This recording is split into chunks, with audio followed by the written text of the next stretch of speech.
नमस्कार, बहुत बहुत स्वागत है आपका। आप देख रहे हैं कल की तैयारी, मार्केट बंद होने के बाद का सबसे दमदार शो, जिसको दर्शकों का बेपनाह प्यार भी मिलता है और वो यूट्यूब के जो आपके 250-300 की संख्या में जो कमेंट्स आते हैं वो इस बात की गवाही देते हैं। लेकिन हम कई बार विवश होते हैं क्योंकि समय सीमा होती है, इसलिए हम सारे सवालों को शामिल नहीं कर पाते। कोशिश हमारी यही होती है कि हम आज के बाजार का पूरा ब्यौरा स्पष्ट तरीके से आपके सामने रखें और इस बाजार के हिसाब से आपकी विशेष रणनीति बनाएं अपने दिग्गज एक्सपर्ट के जरिए, ताकि आप कल के बाजार में कहां नजर रखनी है, इंडेक्स पर आपकी स्ट्रेटजी क्या होनी चाहिए, सेक्टर स्पेसिफिक जो आपकी रणनीति है उसमें किस तरह की तैयारी होनी चाहिए, यह मकसद है कल की तैयारी का। और जैसा मैंने बताया, एक बड़ा हिस्सा हम आपके सवालों का भी शामिल करते हैं। हमारे एक्सपर्ट आपको पक्की कमाई के मौके भी बताते हैं। तो ये जो अहम शो है बाजार बंद होने के बाद, इसमें हमारी कोशिश यही होती है कि आम निवेशकों को मजबूती दें। तो चलिए, चर्चा में मैं दो बेहद खास मेहमानों को शामिल करूंगा। हमारे साथ वेंचुरा सिक्योरिटीज के विनीत बोलिंजकर साहब जुड़े हैं और जैनम ब्रोकिंग के किरण जानी साहब जुड़े हुए हैं। आप दोनों का बहुत बहुत स्वागत कल की तैयारी में। और इससे पहले कि मैं आपके पास आऊं, जरा दर्शकों को कुछ जानकारी दे दूं। आप इस शो में अपने सवाल भेज सकते हैं सोशल मीडिया पर। इसके अलावा एक नंबर फ्लैश हो रहा है टॉप पर, उस पर भी आप व्हाट्सएप के जरिए अपना सवाल हम तक पहुंचा सकते हैं। यही नहीं, यूट्यूब पर कमेंट करके सबसे आसान तरीका है, वहां पर आप हमें अपने सवाल भेज सकते हैं। लेकिन याद रखिए, हम पिछले एपिसोड में पूछे गए सवालों को या पिछले शोज में पूछे गए सवालों को आज शामिल करते हैं। यानी कल की तैयारी में आज जो आप सवाल पूछेंगे उसके जवाब की उम्मीद आपको कल रखनी होगी, क्योंकि कल उसके जवाब हम देंगे, लाइव सवालों के जवाब हम नहीं देते हैं। चलिए, ये तो है तौर तरीके। जरा बाजार देखिए तो लगातार दूसरे हफ्ते में प्रवेश करते हुए बाजार अपनी मजबूती का साफ परिचय देता हुआ 25,300 के ऊपर भी गया था बाजार, लेकिन करेक्ट होते होते 25,250 के पार बंद होने में कामयाब रहा।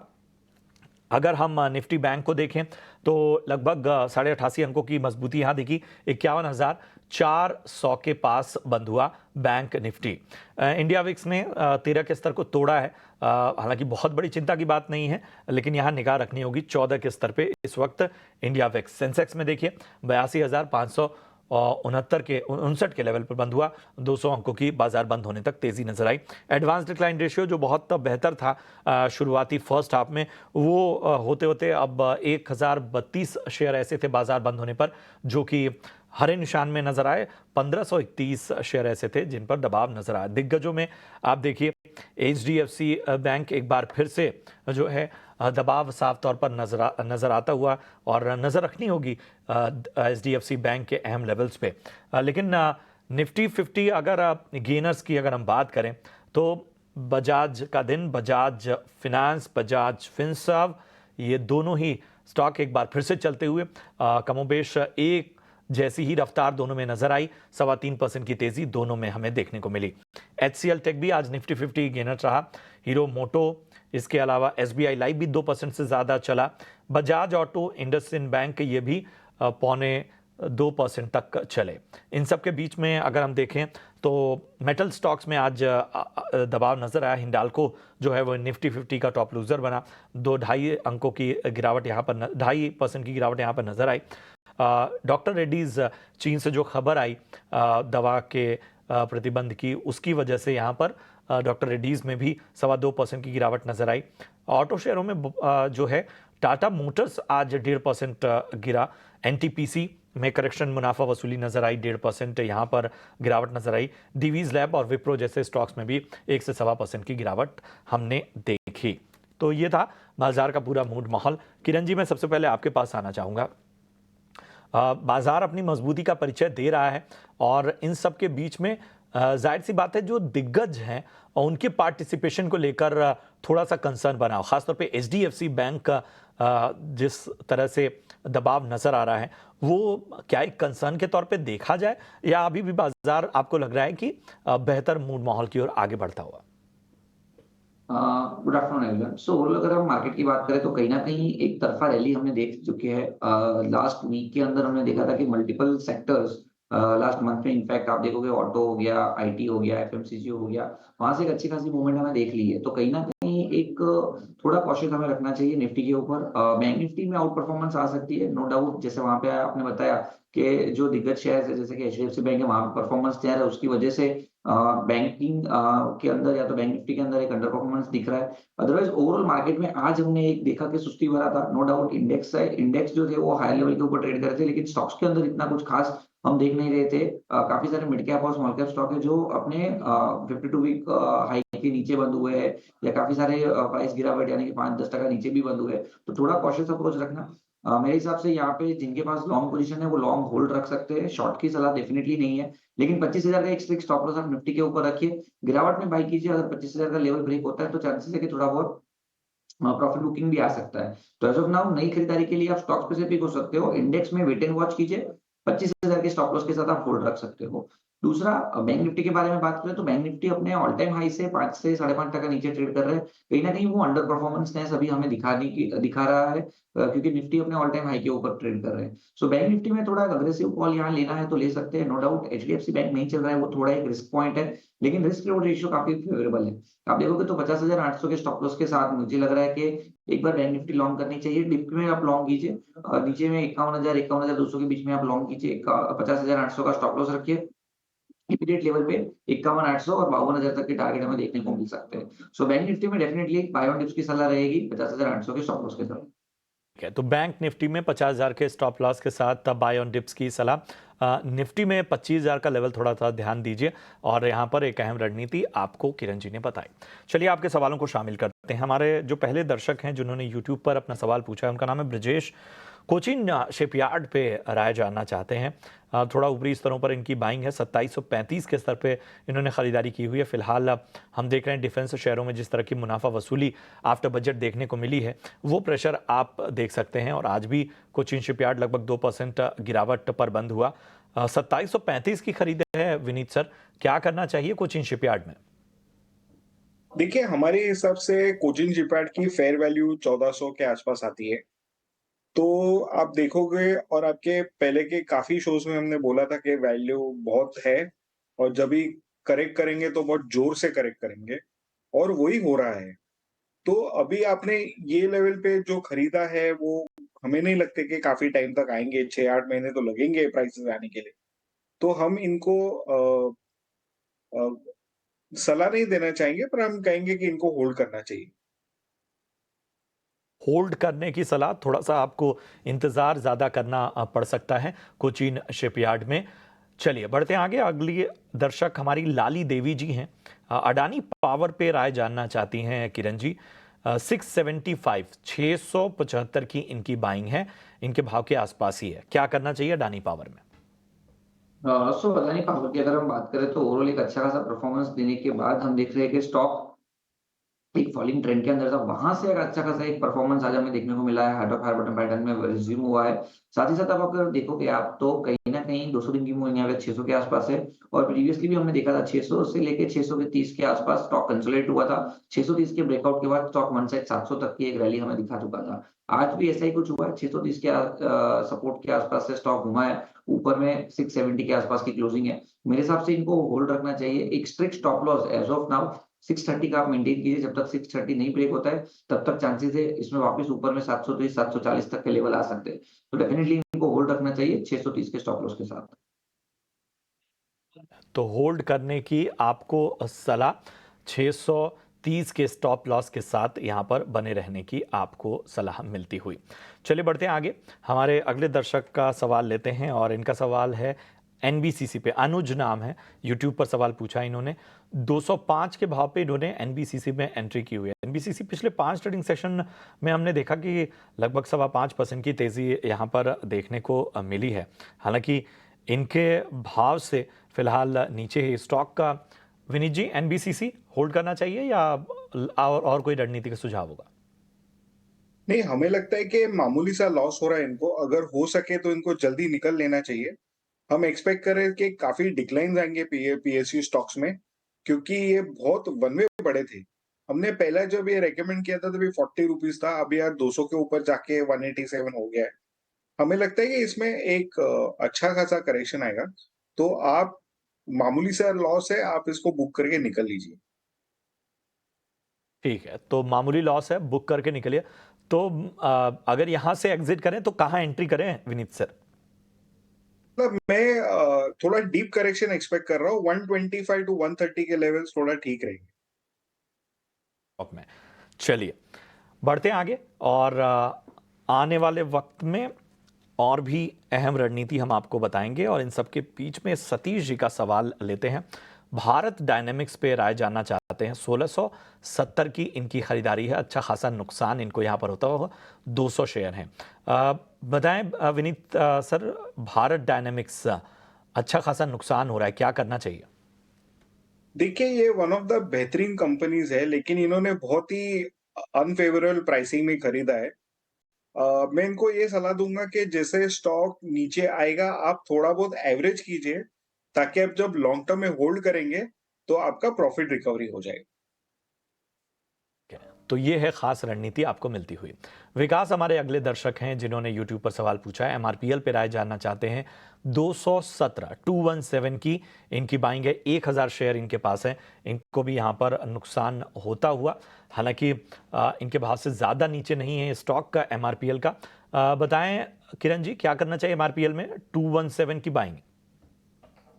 एमआरपीएल की अगर हम बात करें तो ओवरऑल चार्ट के ऊपर जिस तरह का फॉर्मेशन है, स्टॉक कंसोलिडेशन के अंदर ट्रेड कर रहा है, कहीं ना कहीं स्टॉक अपनी सभी इंपॉर्टेंट मूविंग एवरेजेस के भी नीचे ट्रेड कर रहा है। 200 दिन की हालांकि मूविंग एवरेज का जो सपोर्ट है वो 190 के आसपास का है।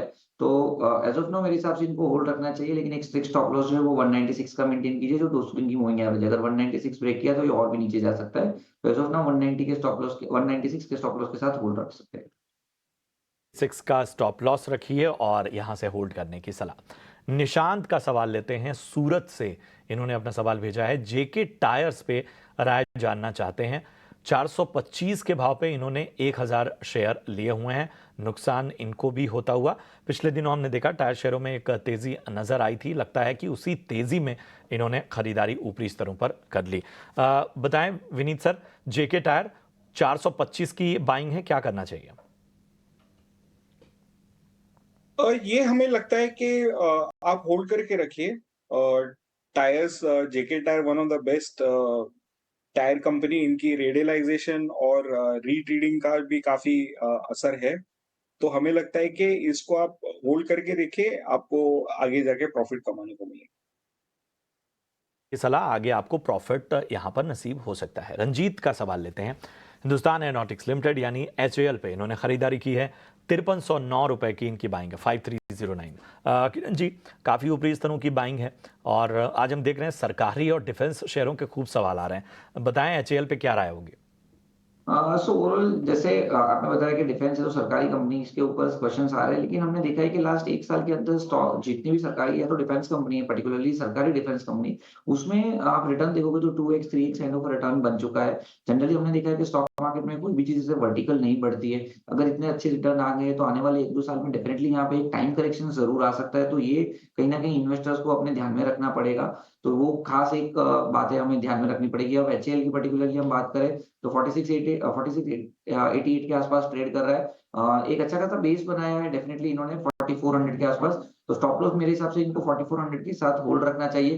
अगर 4400 ब्रेक होता है तो इनकी जो 200 दिन की मूविंग है 3700 वहां तक जा सकता है। तो एज ऑफ नाउ 4400 के स्टॉप लॉस से होल्ड रखें। ऊपर में कोई भी ऊपर की साइड आता है राइस 5000 5100, तो वहां पे एक बार के लिए प्रॉफिट बुक करके साइड लाइन होना चाहिए।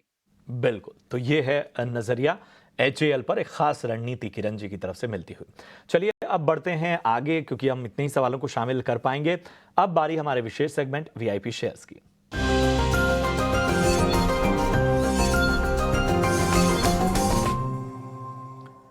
तो सबसे पहले विनीत सर, मैं आपके पास आऊंगा, बताइए वीआईपी पिक के तौर पर आज आपकी पसंद क्या है? देखिए, हमारे पास 2 स्टॉक्स हैं जो टेलीकॉम सेक्टर में हमें काफ़ी अच्छे लगते हैं। हिमाचल फ्यूचरिस्टिक है और तेजस नेटवर्क्स है। हमें एक्सपेक्टेशन है कि दोनों स्टॉक्स आने वाले वक़्त में बहुत बेहतरीन परफ़ॉर्मेंस करेंगे।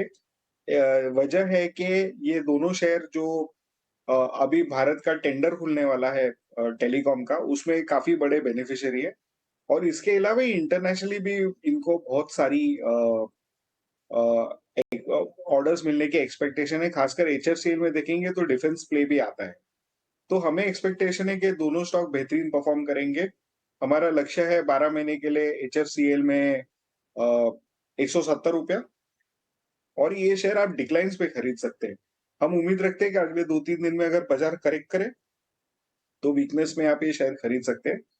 और जहाँ तक तेजस नेटवर्क्स की बात है, हम एक्सपेक्ट कर रहे हैं कि 1700 का टारगेट मतलब यहाँ से लगभग 25% की बढ़त मिल सकती है और आप ये प्रेजेंट प्राइसेस पे भी थोड़ा खरीद सकते हैं और थोड़ा नीचे आए तभी ले लीजिए। ये किरण जी, मैं आपके पास आऊंगा, आप बताइए फटाफट से वीआईपी पिक कौन सी है आपकी? तो हमारी तरफ से 2 स्टॉक्स है। पहला एक एनफिनोम, ऑलरेडी हम देख रहे हैं कि एनबीएफसी सेक्टर्स के अंदर काफ़ी अच्छा एक उछाल चल रहा है या तो एक अच्छा खासा ब्रेकआउट है। तो कैनफिनोम हमें ध्यान में रखना रहेगा। 880 के आसपास की क्लोजिंग है, 905 तक के हमारे टारगेट रहेंगे। 864 एज़ अ स्टॉप लॉस हम मेंटेन करेंगे। तो पहला ट्रेड है हमारा कैनफिनोम। दूसरा जो है वो फार्मा सेक्टर के अंदर से सिंजीन इंटरनेशनल। यहाँ पे भी आप देखोगे तो डेली चार्ट के ऊपर एक अच्छा खासा ब्रेकआउट है। मोमेंटम इंडिकेटर भी बुलिश जोन के अंदर है और आज एक अपने ब्रेकआउट की रीटेस्टिंग भी हो चुका है। तो कहीं न कहीं मुझे लग रहा है कि सिंजीन भी एक बार लॉन्ग करके जाना चाहिए। 890 तक के हमारा टारगेट है। 840 एज़ अ स्टॉप लॉस हमें मेंटेन करना रहेगा। तो कैनफिनोम एंड सिंजीन दोनों हमारी तरफ से बाय कॉल रहेंगे।